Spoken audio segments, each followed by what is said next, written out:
Your name can be changed any time, any moment. So the sound doesn't have that kind of self ego. So here's echo. It's explained as an echo. It's just reflection. What you say, it will come back. So see that there's no any kind of independent entity on the sound, on this echo of the name. So what it says is the echo has no eye to react to what is said. Likewise, you and others' voices or sound is just a sound having no substance. Practice contemplating that empty sound as illusion. Now today, here comes the contemplating mind as a cloud. Now we establish the outside, all the phenomena, as an illusion. Very momentary, transitory nature, just like a mirage, rainbow. Now we may get some kind of doubt. Now maybe mind should be there, because mind is the one who experiences happiness, suffering, who create these things, who experience the result. Must be something there, solid to hold on. Maybe this is self. The ego must be with the mind. We say that. So then here's the mind example taken as a cloud. First is the example, the simile, as established the simile. The clouds of varying colors, sizes appear in the sky.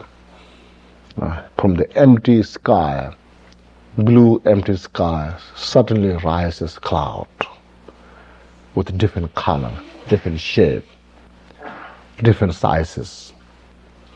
Some when become so big, it covers whole sky. Sometimes the sky is filled with the clouds, completely filled with the clouds. Sometimes there are no clouds. Sometimes they all disappear.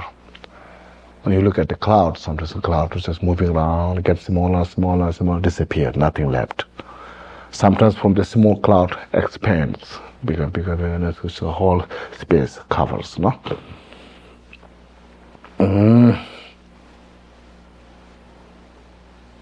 Sometimes cloud rises from out of an empty sky. Sometimes they dissolve into an empty sky. Thus it occurs in various ways, many different ways. But they are just impermanent appearance. When it disappears, the cloud leaves no trace. When all cloud dissolve into the space, emptiness, that there's no trace of cloud. No basis. There's no base. No, this is the place where the cloud comes from. No base. No root. So this is the now example. Just see. Sometimes cloud is very fast, moves so fast. Sometimes very slow. Now to look back to our mind, is that likewise different positive, negative, afflictive, we should say afflicting emotion.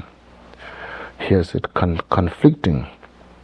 Just fine, I think, but afflicting emotions, maybe more subtle, I think. Emotional thoughts rise in the mind. All different thoughts rise in the mind, constantly. But when another rises, each disappears, the first one disappears. So one after another. Sometimes positive thought, negative thought, positive thought, negative thought, like that.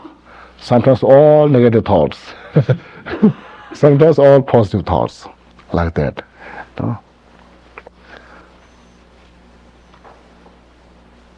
Leaving neither trace nor root. There's no any kind of basis, no root.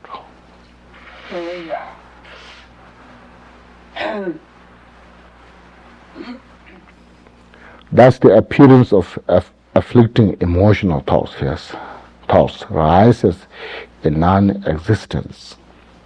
In this way, practice on the mind as illusion. Our mind as also as illusion.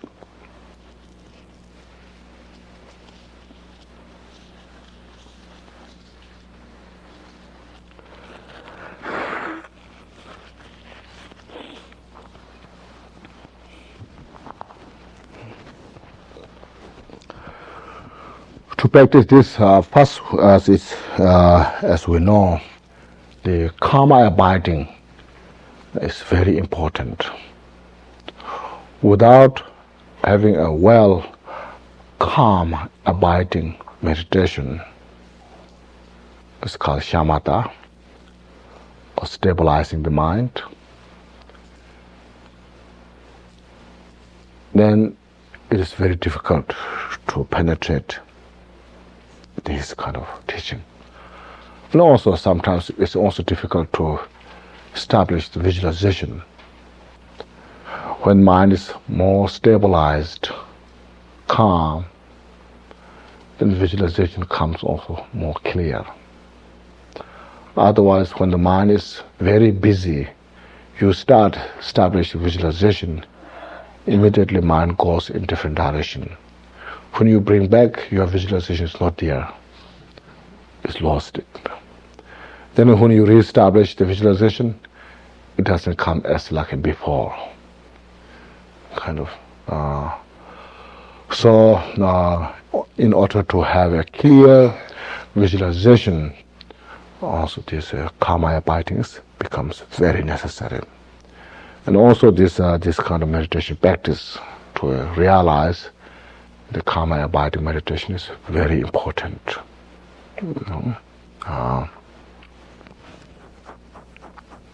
That's kind of crucial. So when we have a good karma abiding meditation, mind is well established, then when thought rises, when you look at the thoughts, let's see the thoughts as like cloud. When the first is past, before comes the second, there's no root, no trace of the first thought.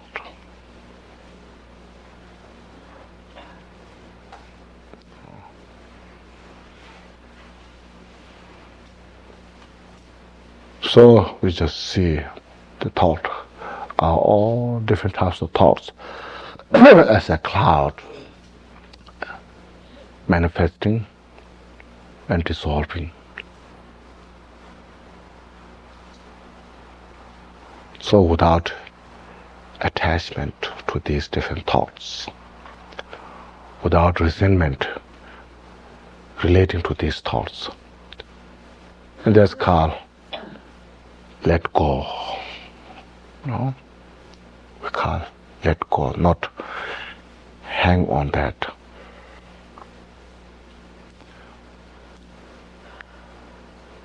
Whether, even if we have a very good experience, wonderful experience, that kind of thought is also goes, disappears, and we're not attached to that. It's past.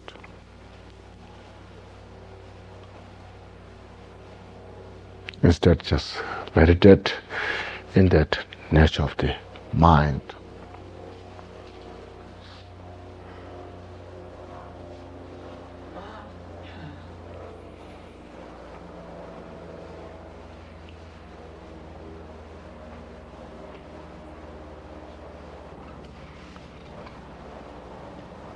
So that's called no trace, no basis. When we meditate, like just when we meditate, dissolving this ah hong, no? When you dissolve the ah hong into like emptiness, then there's no any foundation, no basis.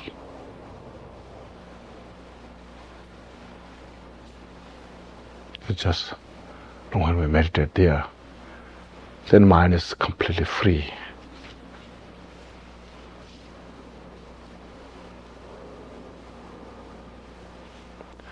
But when we don't realize that nature, then all the clouds of the thoughts rise, and then we are so struggling with that, back and forth, fighting with that.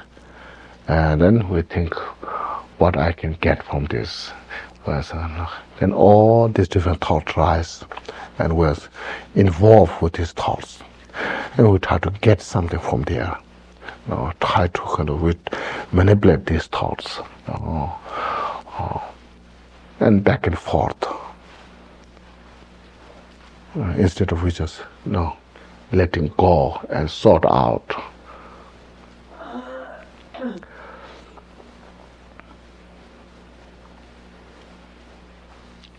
Now thought, so we, unless we actualize the karma abiding meditation well, we cannot stop thinking. If we try to stop thinking, then we may become crazy. So we need to kind of achieve the mind to calm down with karma abiding meditation. Slow down that way, not by forcefully. It's said like from the ground, if water comes up, you can't press down, can't stop. If you start from here, it will come from there. If you start there, it will come there. So if you, when you are stopping, you are thinking, and you are thinking about how to stop.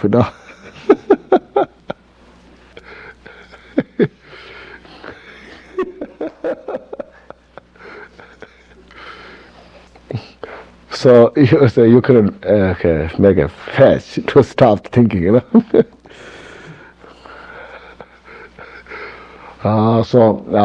that skillfully, like say,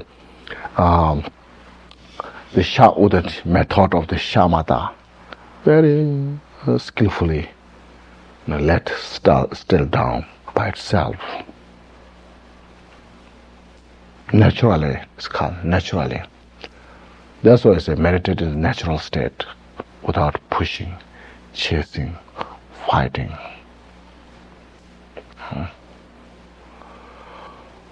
So another example of the thought is like the waves of the ocean. See? The waves from the ocean just comes constantly, one after another. But when the wave disappears, there's no trace left, no basis of the wave. Just come and go.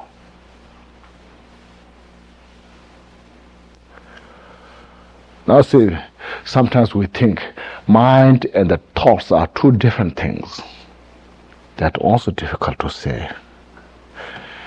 See, when the cloud disappears in the sky, if there's two different things, there's two, no? This is a cloud, this is the space, sky, two different, When the cloud appears, it looks two different things. But when it disappears, there's nothing to say, there's two different things.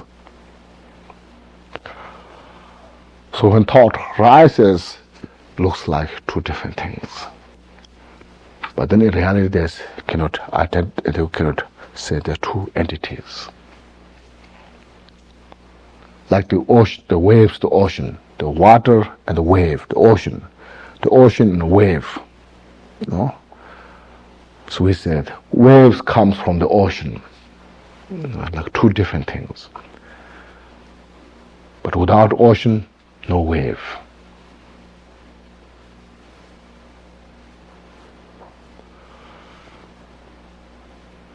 When the wave disappears, there's no other place to go. Like cloud. There's no other place the cloud disappears except the space or sky.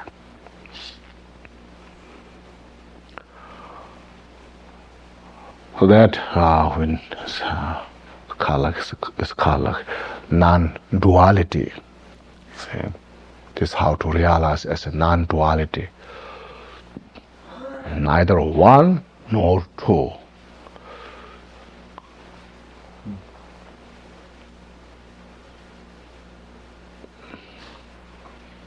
And this is very, very important now practice here. This is the called Mahamudra instruction.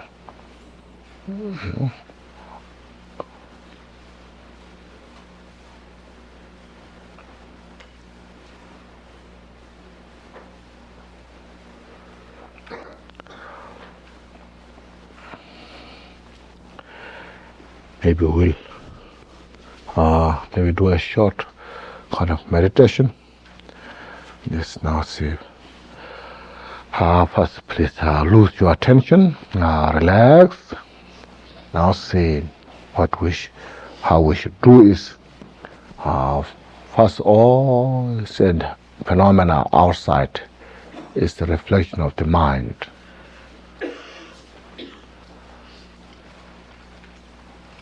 Depending to the level of the mind, we project phenomena differently. And that's how it proves there's a projection of the mind or reflection of the mind. Now when you look inside the mind itself, it's like the cloud. See?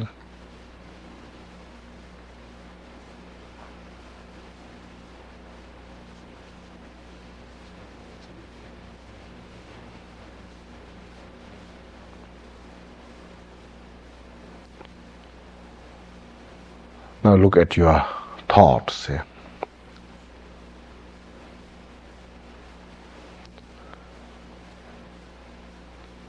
When you look at your thought,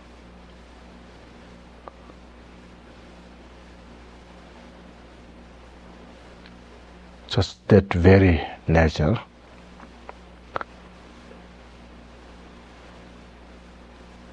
and there's no particular space.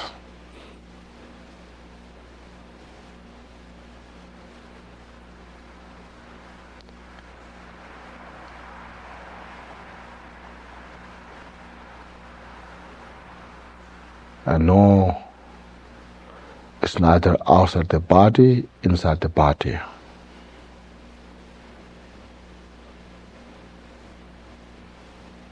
And that when you penetrate that nature, it disappears. It is not gone to anywhere, nor any place to go.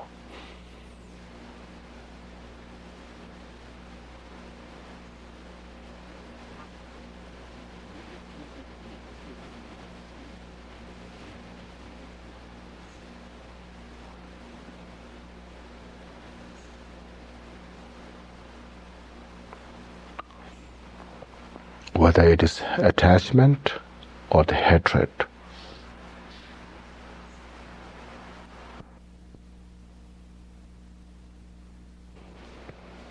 Emotion.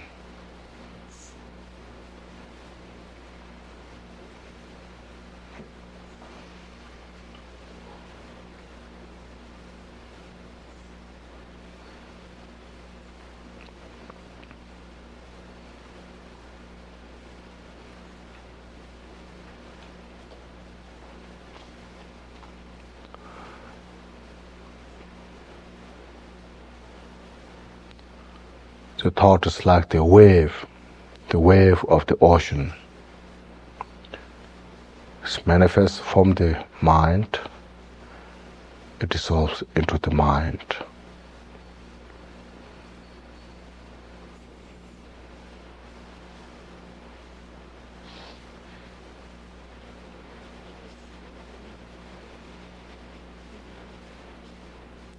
So when we are into that, when our awareness, the clarity mind is into that state, in that very moment, that thought is come from nowhere, and there's no place to abide, and there's no special place to disappear.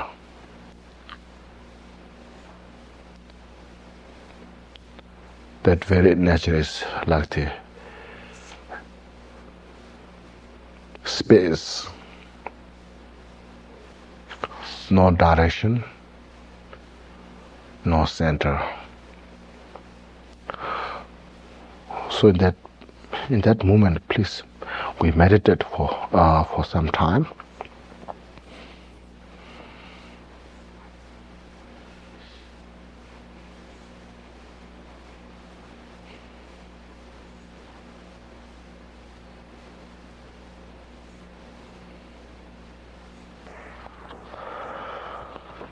And this these 8 illusory body teachings are the kind of basic, most important topic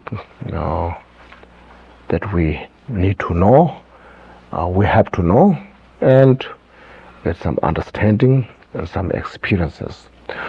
When we have those 8 topics quite well, or some experience, then the pure illusory body is not difficult. It's just basically the same meaning, This idea is when we say all samsara is a state of suffering, there's no essence, everything is illusion, no meaning, they come and go, it's just depend on cause and condition. We say that these things, then we practice Dharma so hard. Then we think maybe enlightenment is something concrete, real, there, permanent, We think that. So saying the enlightenment state is also a nature of illusion. That in the Jewel Ornament of Liberation, and chapter 17th, very clearly mentioned that. So there's a false of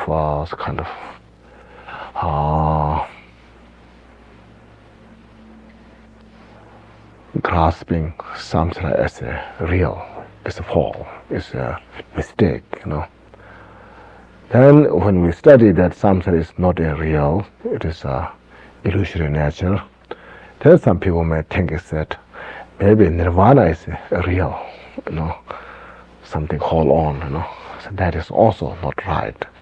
So Saraha said, says nirvana means non-existence. So non-existence is maybe a real too, So that is also not real. So there's quotation by Sarah, grasping on the existence is like a cattle. Cattle? What? Yeah. Cattle. Big cows? No. C-A-T-T-L-E. I think it's a grasping existence. Grasping on the existence is like a cattle. What that mean? What's a cattle? Stupid. Oh, it's stupid, like a cattle.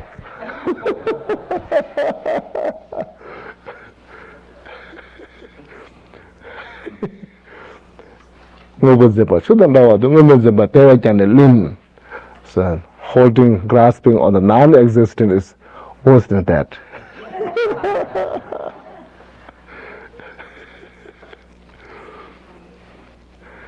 What that means is we have discussions a lot that in the past, the last 5-6 days, that we are not making illusion, which is not. We're realizing how everything exists as a nature of illusion. That's the basic point. So also, if you grasp that, if you have attachment, if you have hatred, this is a problem, this is all problems, there arise a lot of explanations there. Now say, oh, if this is all this, then there's a problem that holding the existence, everything, all the existence is real. Now that's all the problem of samsara, suffering of the samsara. And then say, now if you don't hold this, there's nothing is exist. Maybe that's right, so that's also not right. So it's a very subtle point. So here what it's saying is, see now, the pure illusory body. The pure illusory body practice is in two parts: without support and with support. Without support has a 12, and these 12 in there, many of them are very similar each other. Just to understand, if we don't get in one simile, we can get maybe some understanding with another simile. So there are a lot of the similarities there. Visualize oneself as a yidam, so like a Chandrasik, Vajrasattva, Vajrayogini. Any yidam you have, you just become that enlightened. Dara, you become that state. Then you think, now this is enlightenment state. This is real, if you think. That's also not real, very clearly in all details. And then we practice the illusory body practice by means of the 12 examples of illusion. First, although it exists, that yourself being that enlightened state of Chandrasik, Tara, Vajrasattva, whoever you are in that, is just at the appearance, it just exists there. So exists only in the appearance. The presence of the various parts of the body is like an illusory person, like magic show person. So again, this depends on many causes and conditions. Manifest. Because that you can manifest in different form, different deities, when we're actualized. You can become Chandrasik, you can become Tara, you can become Vajrasattva. All this just depends on causes and conditions.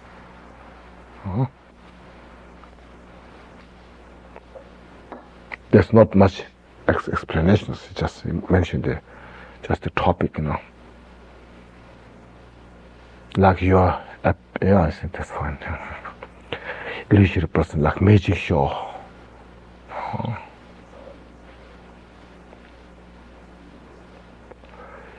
The B is the second. The moon, one moon in the sky is reflected in many pools of water on the earth. Says there's only one moon in the sky, but when there's hundreds and thousands of pools, all just reflected, all in all this at one time, without effort, simultaneously. So like say, when all the sentient beings has a pure vision, like different places. Suppose like say, here in the US there are thousands of people practicing Chandrasik.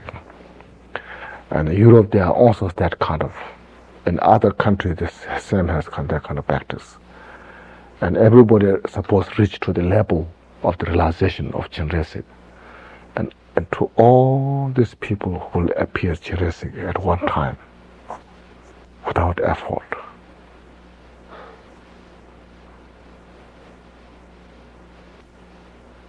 It's cutting beyond our just limited concept. We have a concept that we try to be so scientific, so scientific. Now this is the line, this is the line. That cannot go beyond that, So cutting that kind of concept, cutting the limited concept. It's an infinite number. So if it is real, it should be like one real, That's not that. can manifest to the limitless, or we can say not really manifest, is a kind of appear to the mind of all the sentient beings, clear like that. That's as mentioned, historically like one generation, you know. Now if we practice, there's can be thousands, millions of generations, you know, like that kind of. Neither one nor two, like that kind of. Flesh and bones are not substantial, but like a shadow. So that when we become the deity, we don't have the flesh, bone. No, that's why I say this deity practice is called, especially the illusory body practice, is practice special for to achieve the rainbow body. Have you heard of rainbow body? No. So when you realize that, then at the time of death, it just dissolve into nothing, like a rainbow dissolve. So that's why when we become deity, or when we visualize yidam on the crown of our head in front, or we become always meditate as insubstantial, vivid, clear, but insubstantial. No bone, no flesh. Just visible, but there's no any essence to attached, and there's no any essence to hate. Real. Everything changes in an instant, like a mirage. So it's a shivering, you know. When we look at the mirage, it's shivering. So it's all this also, the yidam deity is also momentary, depending on our mind, in an instant changing. They say it's not permanent, momentary nature.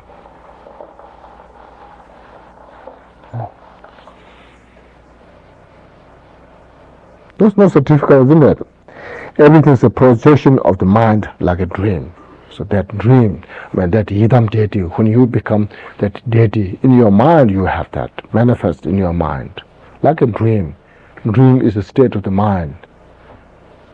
The mental propensity, the propensity in the mind rises in the dream, what we're habitualized. Same like when we become deity, our mind manifests in that form, and we become that way, meditate that way.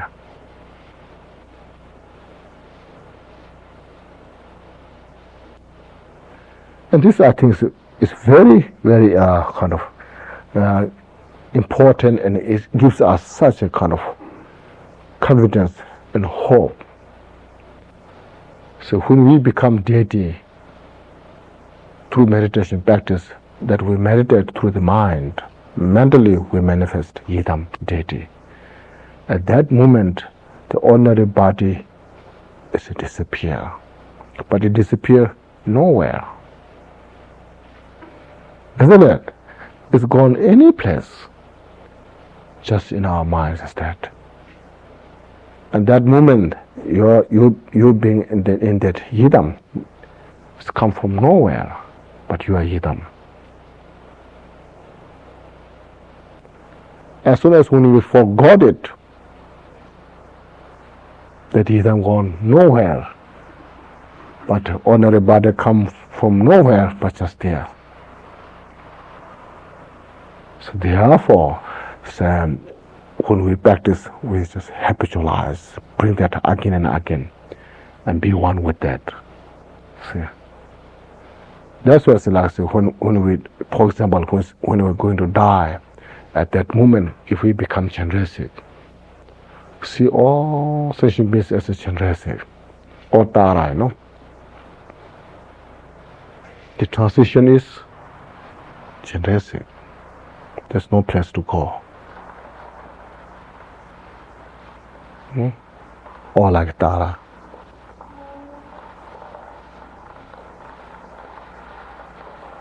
So Buddha feels there's no special to go, just how we construct, built in the mind.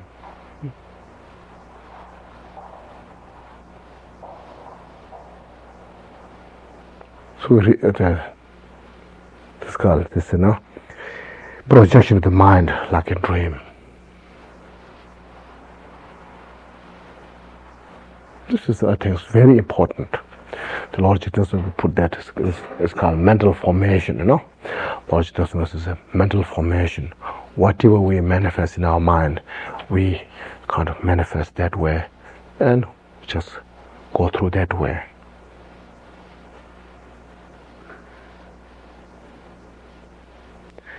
And we become, said, like different deities is we are not making something which we are not, but we are realizing that our innate nature.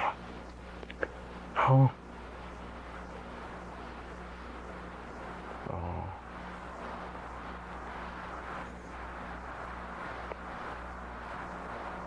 these are called creating cause. Since we don't have enough cause, enough condition, still we cannot manifest as a yidam, Still we're back to like this state of samsara, because the cause, the condition of the samsara is much more powerful than the cause and condition that we have our practice of the yidam, generation and dara, so forth. So if we made enough effort to kind of manifest, physically, to become generation or dara or any other deities, then we will manifest that way and sustain that. That's where kind of more making effort, like the practice, becomes crucial, important. See? Appearances depends on the causes and conditions, like an echo, as before.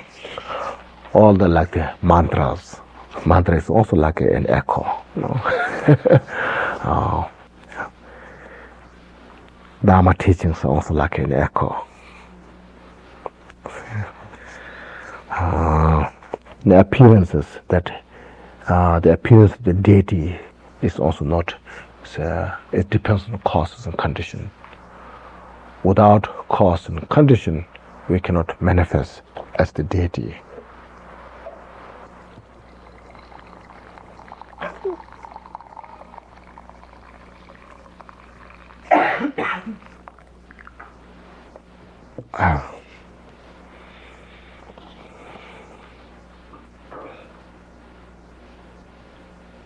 As we made this kind of some discussions, like producing oil from the master seed.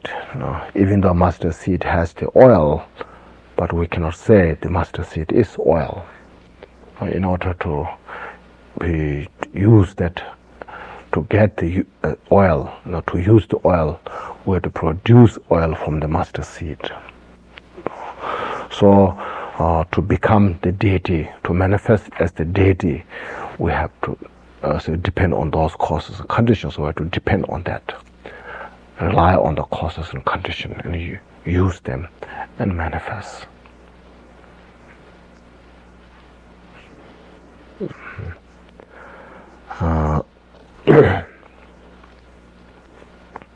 The story, as I mentioned one time, just the asangas, asangas seeing the Maitreya, Buddha Maitreya. I mentioned, isn't it? The dog. Yeah, the dog, In the mag. Yeah. The translation is also in the Great Gaji Master too. There another was coming there also I mentioned. That seems very, very kind of appropriate. Very kind of easy to understand. It's just not one cause, not just one condition. Just being visualizing deity itself is that way seems also not enough. Need more kind of devotion, compassion, lot of kind of other understandings.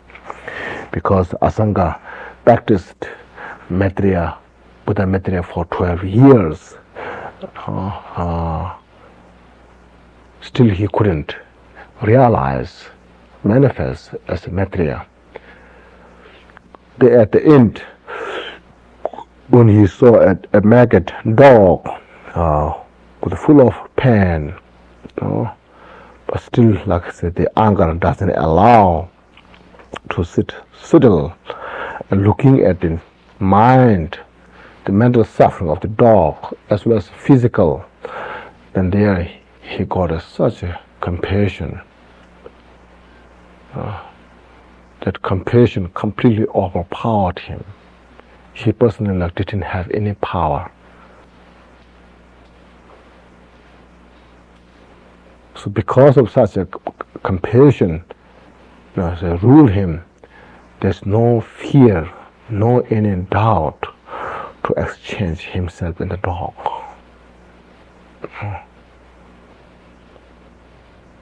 So that power of the compassion through the condition of the dog, and that moment his obscurations just completely disappear, purified, and then just saw Buddha Mitra there. First, he has only labeled the mind Buddha Mitra is just to see as a maggot dog.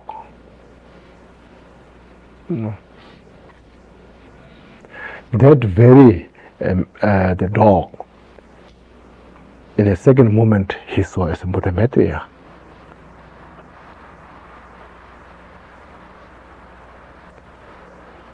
As the constitution or as the way of the Buddha Mitra has not changed.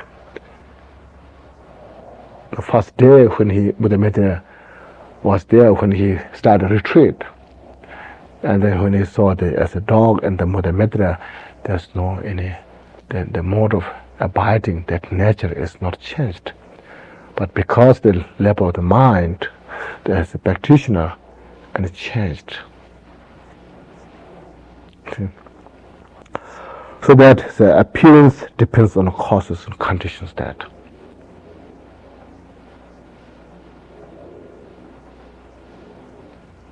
clear, vivid, detail, to realize that, to actualize that, it depends on causes and conditions. It's like an echo. Okay. It's clear, isn't it? Everything appears but it's not there, like the CD of the Gandharvas. You know CD of the Gandharvas? Gandharvas is the smell eater. Gandharvas is called smell eater. There are some entities who just enjoys the smell, no need other food. A smell eat, order eater. Yeah.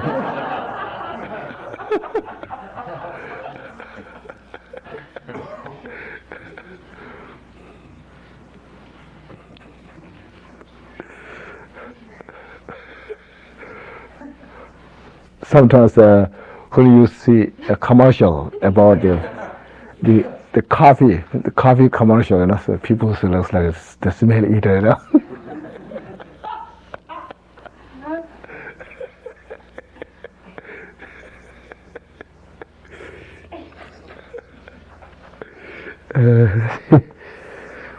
So there's sometimes that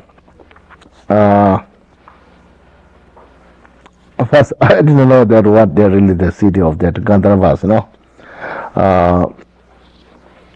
Kulu Lama Rinpoche says there's that city of Gandharvas sometimes you see on the ocean. On the ocean you see sometimes it's such a beautiful city, a lot of people, you know, playing music, full of like enjoyments. You see them there, but it's not exist there, you know. So this all is also, we see it also like exists true, you know. So we go to places, you know, like that. But then, so when you investigate really, it's not exist there. It's just our projection. It's just our perception. We project.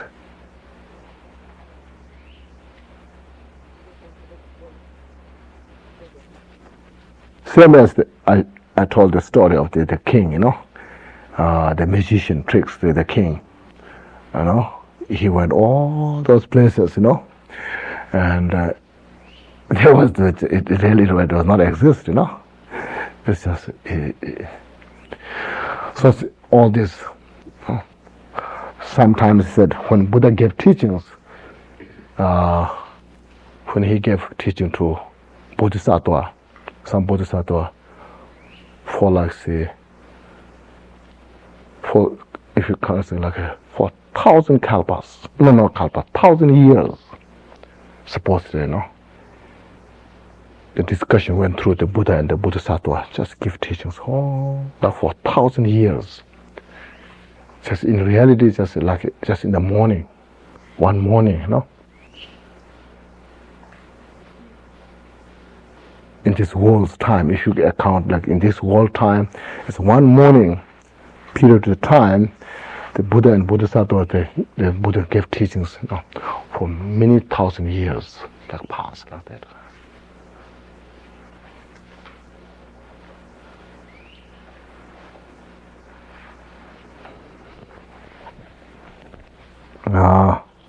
So that's called everything appears but it's not there, like the city of the Gandharvas. A lot of like this,